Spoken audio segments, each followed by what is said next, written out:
नमस्कार. रोज रोज त्याच भाज्या खाऊन कंटाळा आलाय का? तर आज एक नवीन भाजी करूया. पण बऱ्याच जणांना ही भाजी अजिबात आवडत नाही.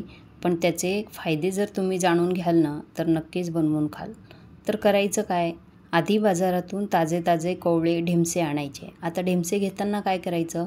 टोमॅटोच्या आकाराचे घ्यायचे. खूप मोठे किंवा खूप छोटे घ्यायचे नाही. आमच्याकडे याला दिलपसंदसुद्धा म्हणतात. आता आणलेले ढिमसे ना स्वच्छ धुवून घ्यायचे आणि त्याचा जो देठाकडचा भाग असतो ना, तो काढून टाकायचा. आता माझ्याकडे ढिमसे 2-3 दिवस झाले होते आणून. तर काय होतं ना, 2-3 दिवस ठेवल्यामुळे वरचं त्याचं आवरण होतं ना हिरवं, ते थोडं काळपट पडलं होतं. तर ते मी सोलनीने काढून टाकलं. जे चांगले होते ते तुम्हाला मी दाखवते. आणि आतमध्ये तुम्ही बघू शकता, अजिबात याच्यामध्ये मोठ्या बिया नाही आहे, अगदी कोवळ्या बिया आहे.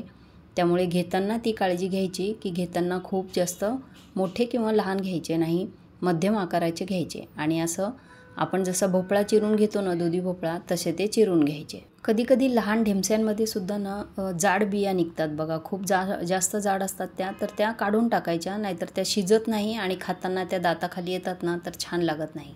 तर काय करायचं, त्यातल्या बिया हे बघू शकता तुम्ही, हे बघा यात बिया आहेत पण जरा कोवळ्या आहेत, त्यामुळे मी त्या तशाच ठेवलेल्या आहे. ढेमस्यामध्ये ना कमी कॅलरीज आहे आणि फायबर जास्त आहे, त्यामुळे ज्यांना वजन कमी करायचं आहे ना, तर त्यांनी नक्कीच ही भाजी खायला हवी. कढईमध्ये 2-3 चमचे तेल घातले आणि कुटून घेतलेलं लसूण आणि जिरं घातलं आहे. 2-3 पाकळ्या लसूण घेतलं होतं आणि थोडंसं जिरं घेतलं होतं, ते कुटून घेतलं जाडसर आणि ते घातले. ते थोडंसं लाल झालं की त्याच्यानंतर आपण एक कांदा बारीक चिरून घालायचा आहे. कांदा जरासा गुलाबी झाला की त्याच्यानंतर हळद घालायची आणि हलवून घ्यायचं. त्यानंतर आपण याच्यामध्ये एक टोमॅटो बारीक चिरून घालायचा आहे आणि टोमॅटो मऊ होईपर्यंत शिजवून घ्यायचा. आता पावसाळा सुरू आहे आणि बऱ्याच जणांना छातीत कफ साठलेला असतो आणि तो लवकर सुटत नाही ना, तेव्हा ढेमस्याची भाजी खायची. ढेमस्याची भाजी ना कफनाशक आहे, त्यामुळे लवकर कफ सुटायला मदत होते आणि लघवीचं प्रमाण वाढून नाही का, आपल्या शरीरातील विषारी घटक द्रव्य असतात ना, ते बाहेर पडायला मदत होते. आता आपण त्या फोडणीतनं 1 चमचा मी हिरव्या मिरचीचा ठेचा घातला आणि तो परतून घेतला.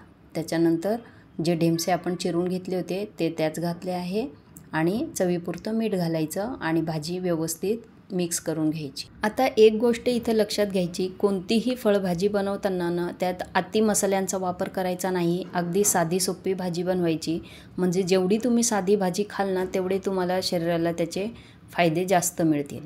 आता ही भाजी शिजवताना पाण्याचा अजिबात वापर करायचा नाही.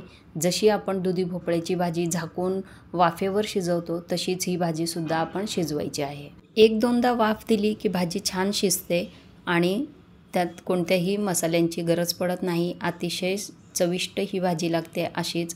आता मुलांचे डबेसुद्धा सुरू झाले आहे. ऑफिसलासुद्धा तुम्ही डबा घेऊन जात असाल तर अशा भाज्या नक्कीच खा आणि मुलांच्या डब्यालासुद्धा द्या. आणि अशाच साध्या पौष्टिक रेसिपी तुम्हाला बघायला आवडत असतील तर मालाच किचनला लाईक, शेअर आणि सबस्क्राईब करायला विसरू नका. आणि तुमचे प्रश्न असतील तर कमेंट बॉक्समध्ये नक्की विचारा.